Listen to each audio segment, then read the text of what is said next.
Run your tongue across your teeth right now. Feel that slightly fuzzy film? That is a living colony, billions of bacteria, and they are eating you alive one microscopic layer at a time. And here is the part that should make you furious. It didn't have to be this way. For the vast majority of human history, people died with full sets of strong, intact teeth. Skulls pulled from the ground, 10,000, 20,000 years old, showed jaws packed with healthy molars and almost no decay. Then something changed, something we did to ourselves, and the people who profit from your rotting mouth would very much prefer you never connect those dots. Let me tell you what the bones say, because bones do not lie, and they do not have a financial interest in your next appointment. Anthropologists have dug up hunter-gatherer remains from every corner of the planet, and the pattern is brutally consistent. Cavity rates in pre-agricultural humans hovered somewhere between 0 and maybe 2% of teeth. 2%. Today, in the industrialized world, the overwhelming majority of adults have had multiple cavities, and tooth decay is the single most common chronic disease on Earth. You are living through a slow-motion epidemic that your ancestors simply did not have. So what happened? The timeline points, like an accusing finger, at two things.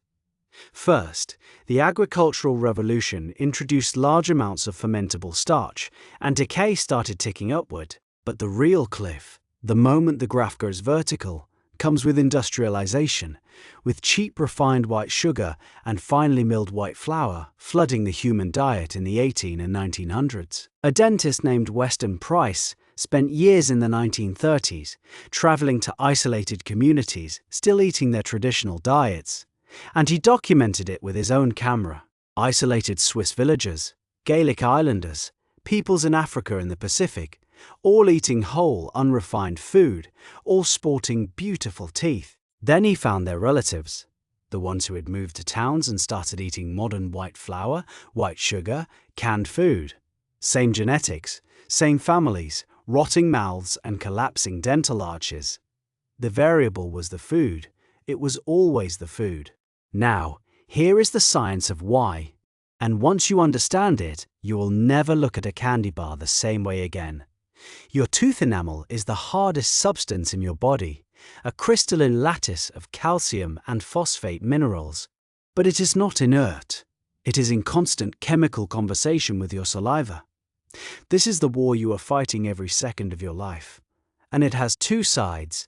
Demineralization is when acid dissolves those minerals out of the enamel, softening it, opening microscopic pits.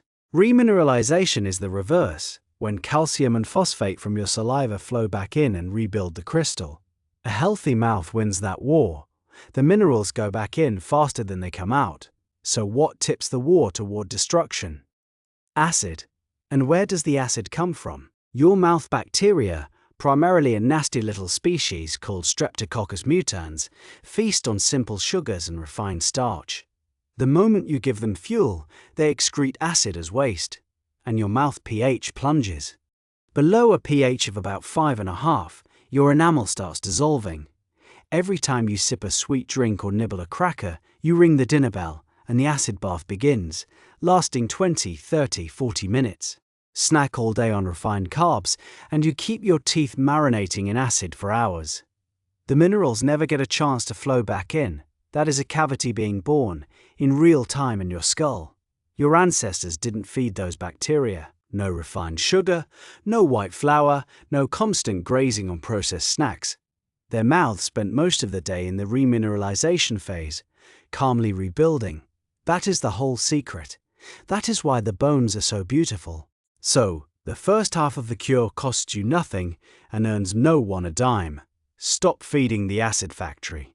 Cut the refined sugar and white flour, especially the sticky stuff and the all-day sipping and snacking.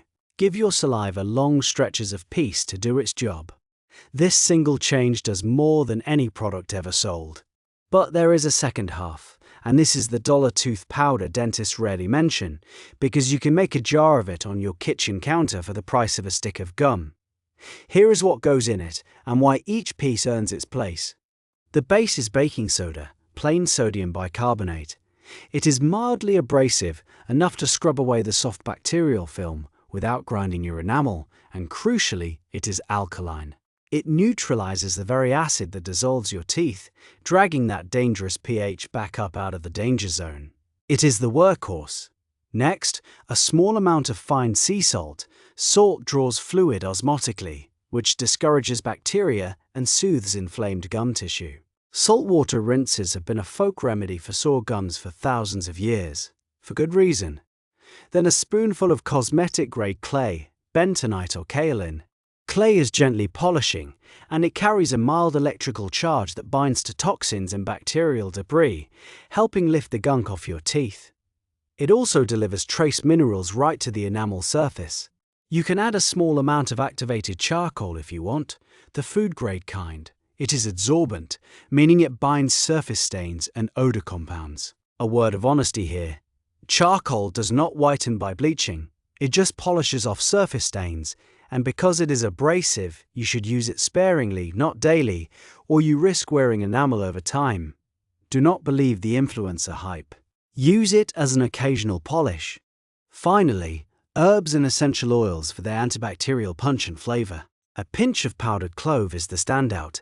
It contains eugenol, a genuinely potent antimicrobial, and a natural numbing agent your great-grandmother used for toothaches.